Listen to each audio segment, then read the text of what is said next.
Sujudku, takdirku. Suatu malam yang bersahaja di awal tahun 1995, aku merintih kepada Tuhan yang bagiku adalah segalanya.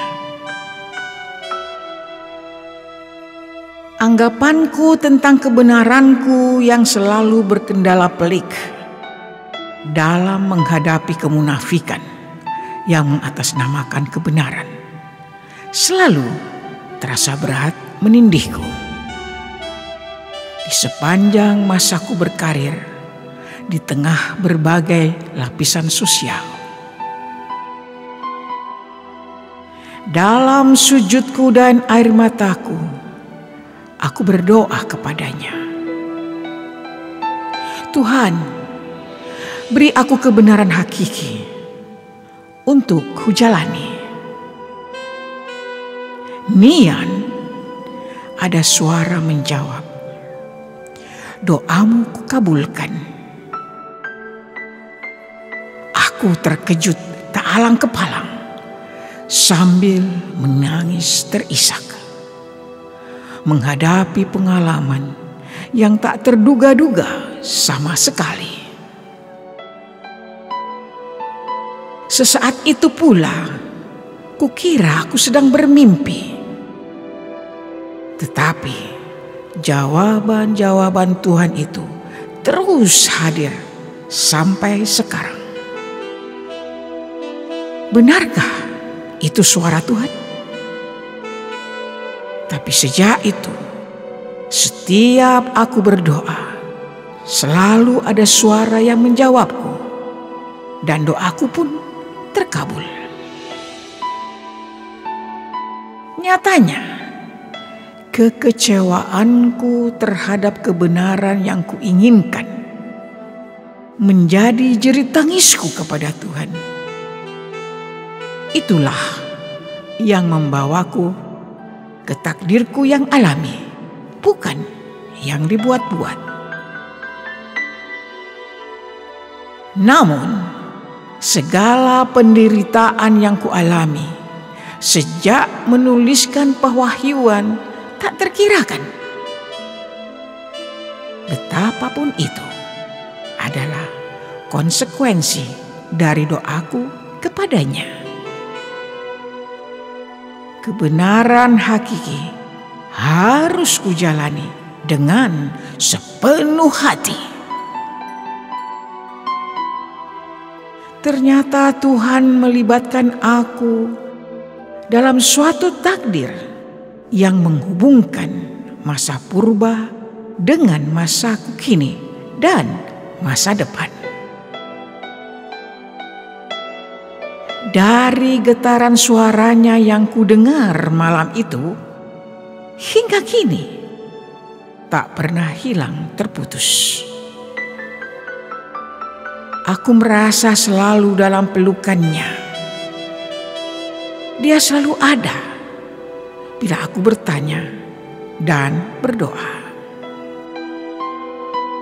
Tuhan, tak apalah aku menderita, asal kebenaran hakiki itu bisa menjadi jawabanku untuk semua yang bertanya, betulkah Engkau itu ada?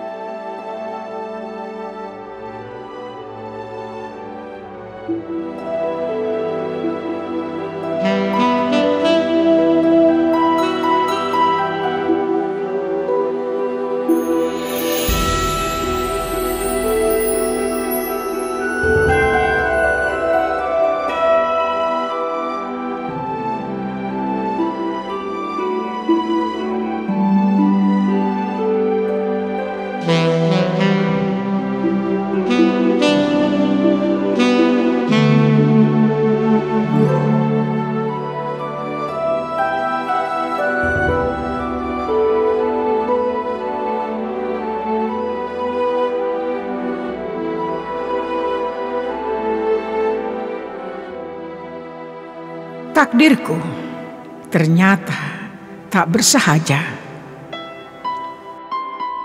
Ternyata takdirku maha berat. Semua bahaya menjadi kisah nyata bagiku. Aku seperti memegang matahari yang panas dan bumi yang berotasi.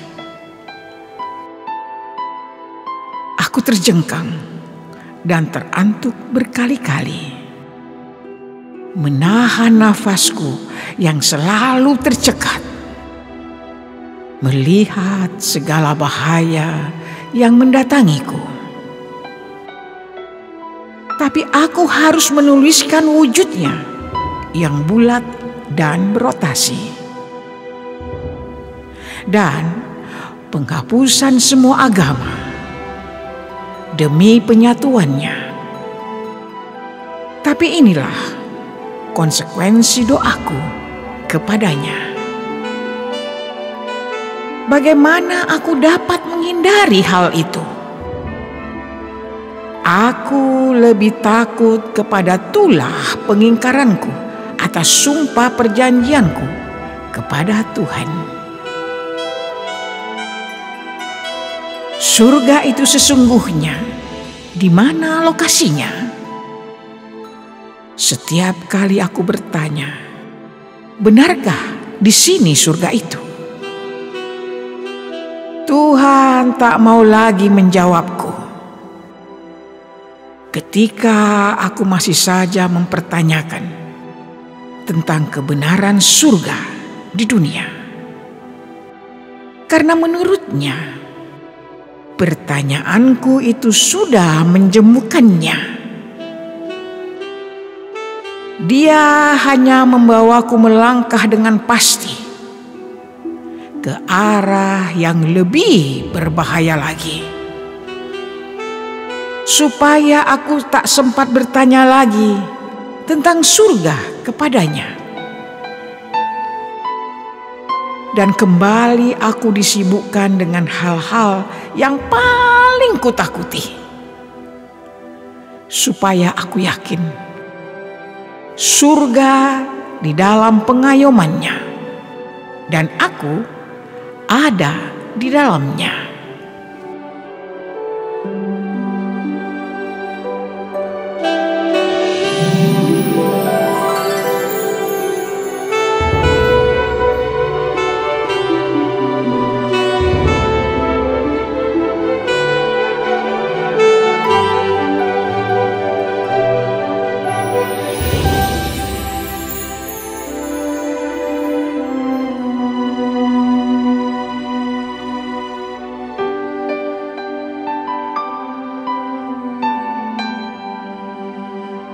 Ketika jangkauanku itu sangat jauh,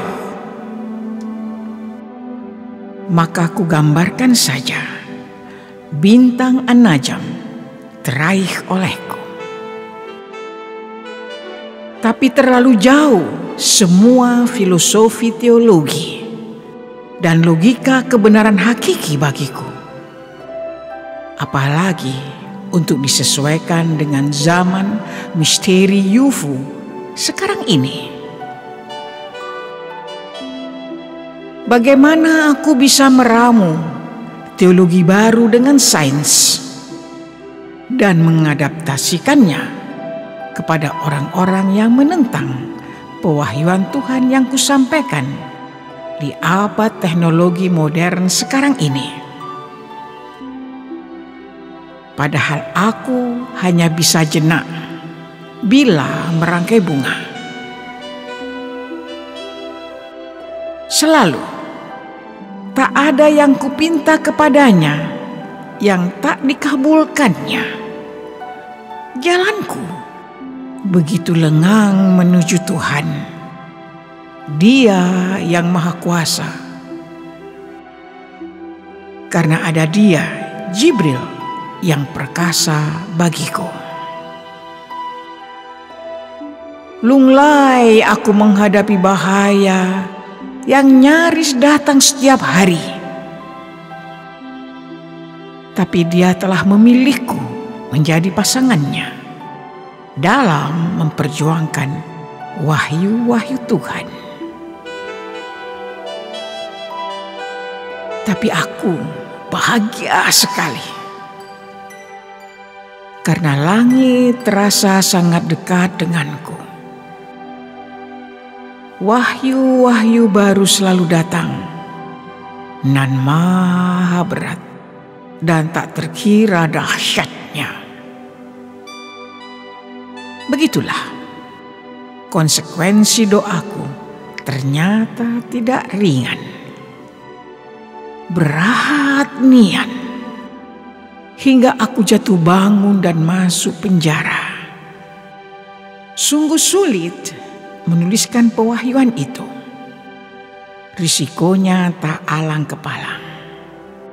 Tapi aku bahagia karena Dia ada selalu untukku. Dan bahkan Tuhan memingitku ke dalam pewahyuannya. Maka tak ada waktu untuk hal-hal yang lain bagiku. Betapa aku seakan tak mempunyai beban apa-apa, karena semua risiko sudah dalam kalkulasinya, dan aku terlindungi selalu olehnya. Terima kasih Tuhan.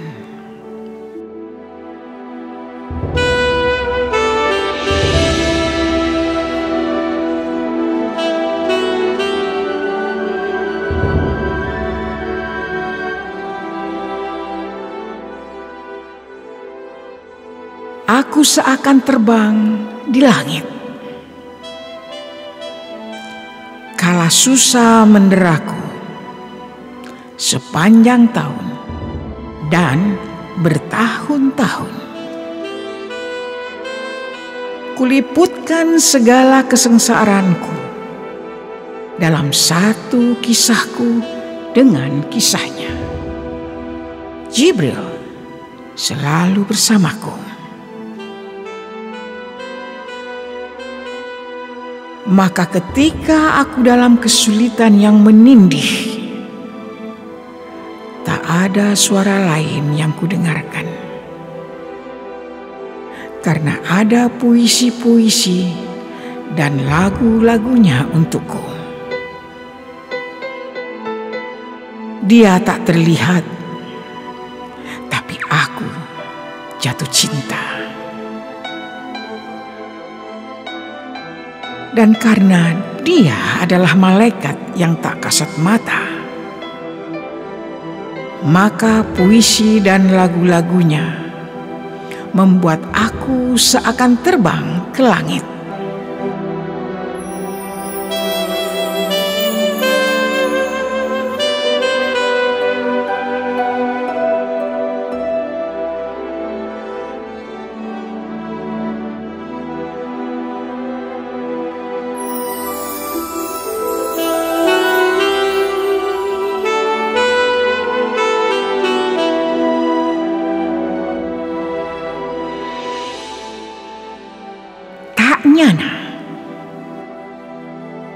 Tak nyana aku menjadi pasangan malaikat Jibril.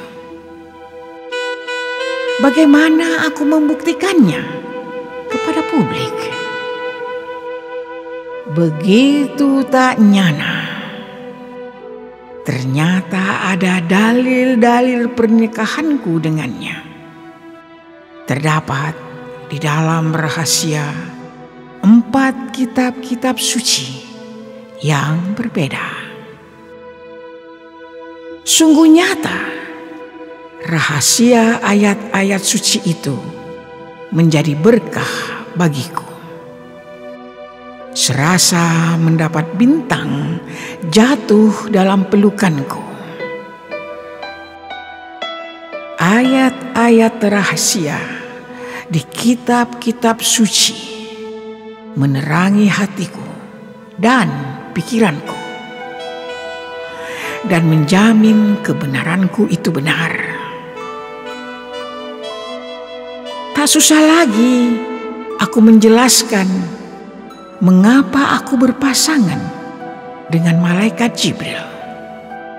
Dan mengapa aku bisa menuliskan wahyu Tuhan yang bertubi-tubi datangnya dan panjang sekali. Dan Tuhanlah yang menetapkan takdirku ini.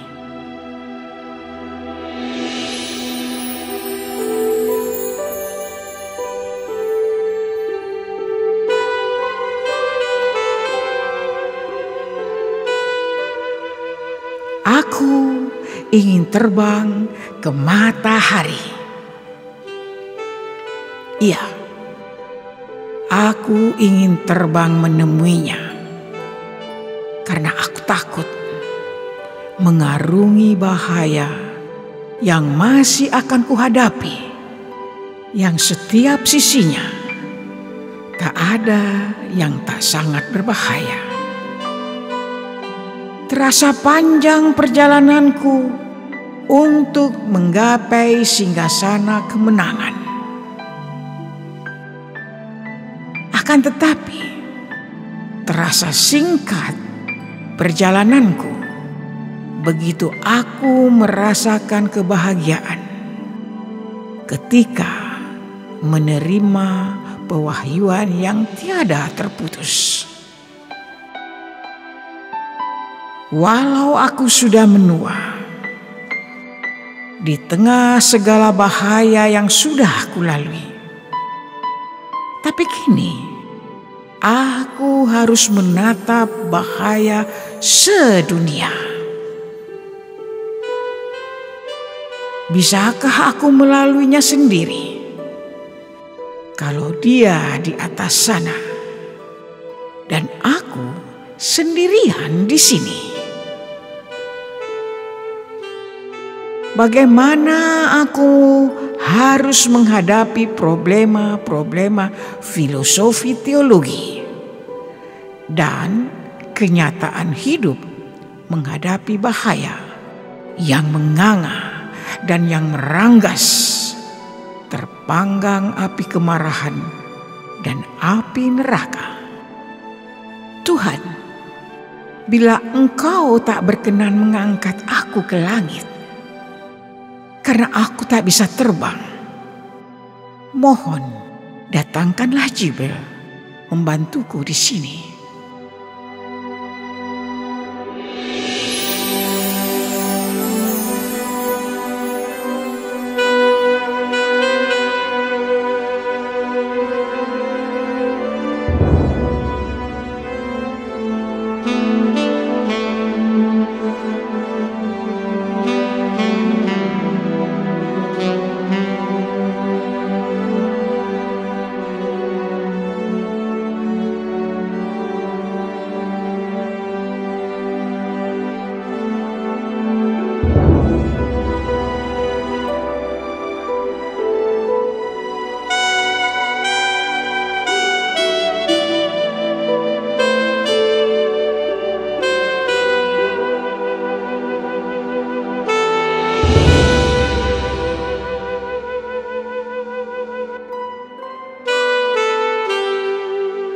Dia datang sejenak.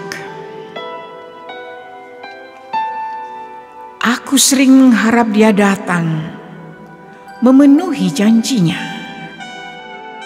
Lalu aku melihat ke langit. Tak kulihat apa-apa di sana saat itu. Tapi aku ingat pada perjanjian Tuhan kepadaku, bahwa Dia pasti akan datang bila aku sudah menemui kesulitan yang tak bisa kuatasi sendiri. Lelah aku menunggu perjanjian itu tergenapi, sampai datang saatnya Dia menghiburku melalui penampakannya yang sejenak itu.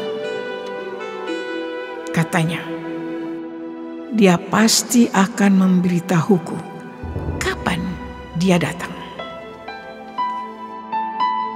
Tapi aku harus menyelesaikan terlebih dahulu penulisan seluruh rahasia dalil pernikahanku dengannya dari keempat kitab-kitab suci tersebut.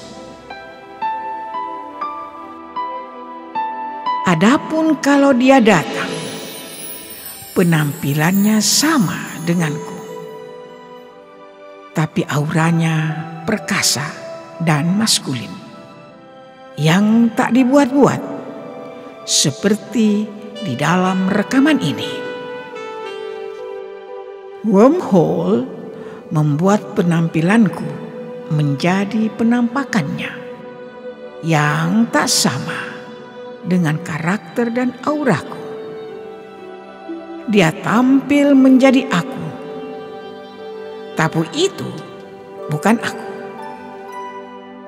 Katanya, penampakan-penampakannya nanti akan seperti dia yang ada dalam rekaman video ini, yang selalu ceria.